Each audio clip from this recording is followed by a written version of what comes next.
Good afternoon, everyone. Today's lesson we are going to so our first sound device is going to be rhyme scheme. The rhyme scheme is the pattern of rhyming words in a poem. So this is not just any word in a poem. This has to be the last word in every line of our poem, or a poem. So the rhyme scheme, in order to determine it and keep track of it, you're going to use letters from the alphabet. So if you see there an A is listed, an A is always going to be the letter you use first no matter what, even if that word is not spelled with an A. So just keep in mind, our rhyming words don't have to be spelled the same. They just have to sound the same. So example, enough and stuff rhyme, ate, rate, bait, and straight also rhyme. So as you can see here, we're starting with an A, and our word is lamb. So we go to our next word, and we have snow. So snow clearly doesn't rhyme with lamb, so that would get a B. The next word we have is went, which also does not rhyme with snow or lamb, so that gets a C.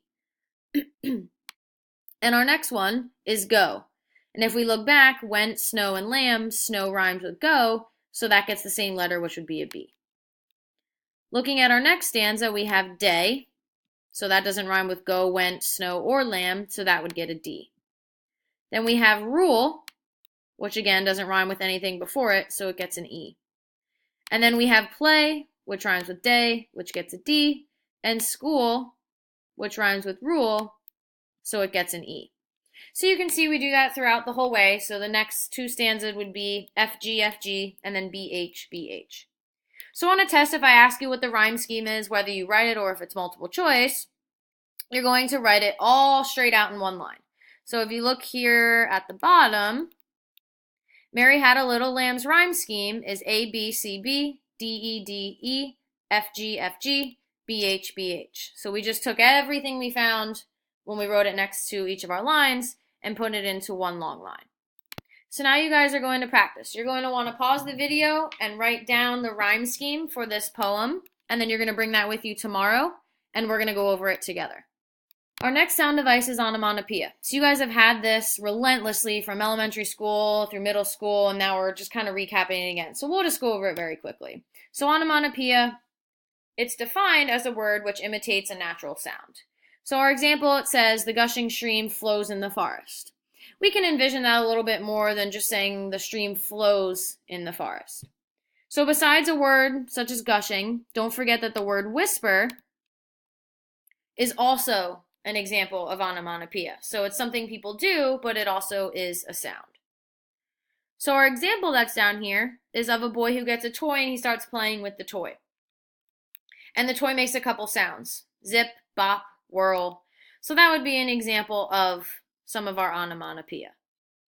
So the next three sound devices are all pretty similar, so we need to make sure we know the difference. Our first one is going to be alliteration. So this is used, and you can see in our example there, when we have the repetition of the same consonant sound, can also be vowel sound, of words close together.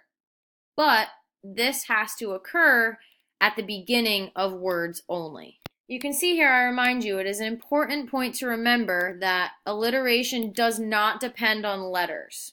So yes, we see all the B's there, and we say, okay, that's easy, that's alliteration. However, the phrase not naughty is alliterative because it has the same N sound.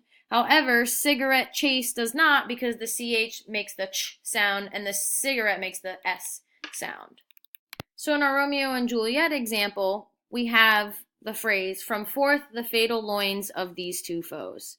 So our F sound, from forth these fatal, they're all words that are close together, and we repeat the F sound close together. So this would be an example of alliteration.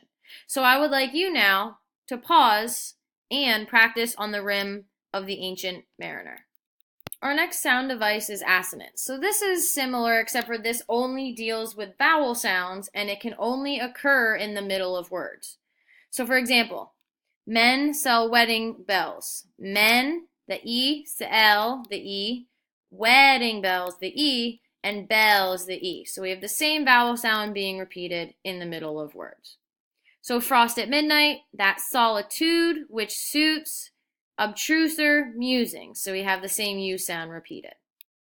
So I want you to circle the assonance in behind me dips eternity. So make sure you pause and then write that down on your sheet. Our last sound device is consonants.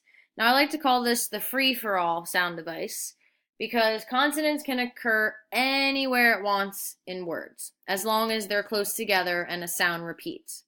So if you notice there, this one deals only with consonant sounds, okay? So it can't be the repetition of vowel sounds, it can only be consonant sounds.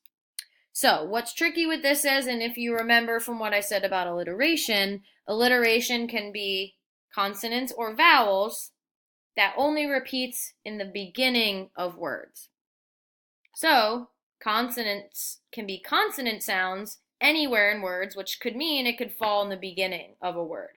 So in turn, consonants and assonants are very different.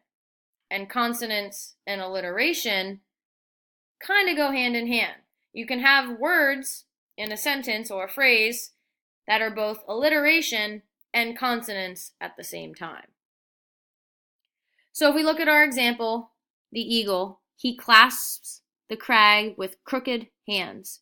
So the C sound, even the K sound, clasp, crag, crook, and crook, the K, it all has the same sound. So all of that would be an example of consonants. We have lonely and lands right here. Consonants, because it is consonant sounds close together, but don't forget, this can also be alliteration as well. Okay, the big difference is this can occur anywhere in words, and it can even happen within a word, so where we have crooked or crooked. We have ringed with the azure world he stands.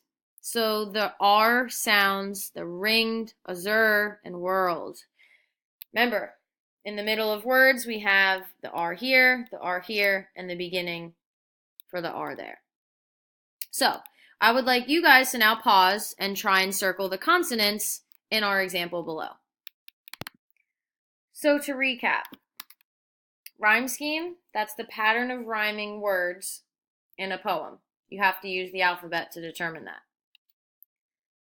Our second is onomatopoeia. This, remember, is words that imitate sounds, something such as moo or gushing. Our next one is alliteration. This is the repetition of consonants or vowels only at the beginning of words close together. And remember, it goes based off of sound and not letters. Assonance. This is the repetition of only vowel sounds that occurs in the middle or the end of words close together.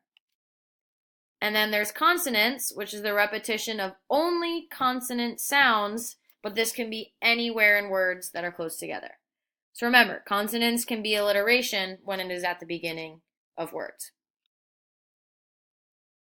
So make sure you guys have all of your practice written down. If you need to go back, feel free and do that. Make sure you bring it with you tomorrow, and we will continue practicing from here. Have a good night.